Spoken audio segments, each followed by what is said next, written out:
सूना आंगन।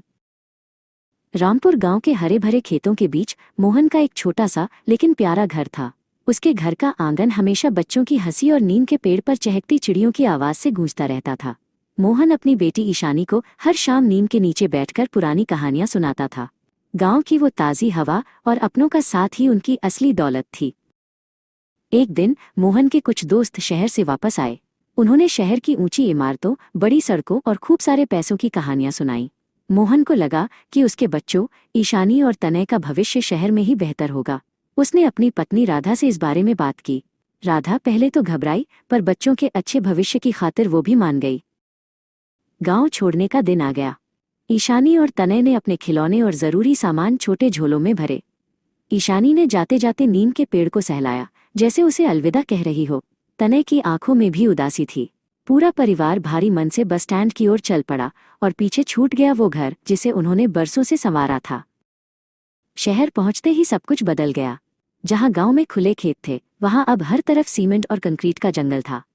मोहन ने एक तंग गली में एक छोटा सा कमरा किराए पर लिया। तनय को शहर का शोर और भीड़ बहुत डरावनी लगी।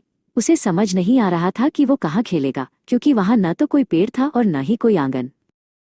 शहर की जिंदगी बहुत तेज थी। ईशानी और तनय का दाखिला एक बड़े स्कूल में करा दिया गया, लेकिन वहां के बच्चे उन्हें अलग नजर से देखते थे।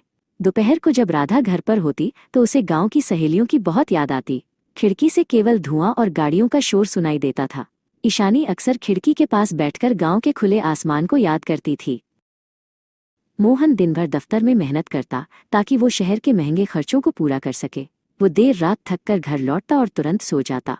उसके पास अब बच्चों के साथ बैठने या कहानियां सुनाने का समय नहीं था। राधा भी दिन भर घर के काम और अकेलेपन से जूझती रहती। धीरे धीरे उस परिवार की आपसी हंसी कम होने लगी। एक दिन गांव में होने वाले त्योहार का समय आया। ईशानी ने राधा से पूछा कि क्या वे बाहर दिए जलाएंगे। राधा की आंखों में आंसू आ गए, क्योंकि शहर में कोई किसी को नहीं जानता था। पड़ोस के दरवाजे हमेशा बंद रहते थे। यहाँ उत्सव का मतलब केवल टीवी देखना रह गया था। उन्हें अपने घर का वो रोशन आंगन बहुत याद आने लगा। एक सुबह तनय ने देखा कि खिड़की पर रखे एक छोटे से गमले का पौधा पूरी तरह सूख गया है। उसने मोहन से कहा, पिताजी, यहाँ तो धूप और हवा भी कमजोर है। क्या हम भी इस पौधे की तरह सूख जाएंगे? मोहन को अपनी गलती का एहसास हुआ।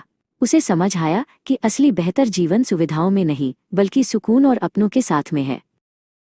मोहन और राधा ने एक बड़ा फैसला लिया। उन्होंने तय किया कि वे वापस अपने गांव रामपुर लौटेंगे। जैसे ही उन्होंने सामान बांधना शुरू किया, बच्चों के चेहरे खुशी से खिल उठे।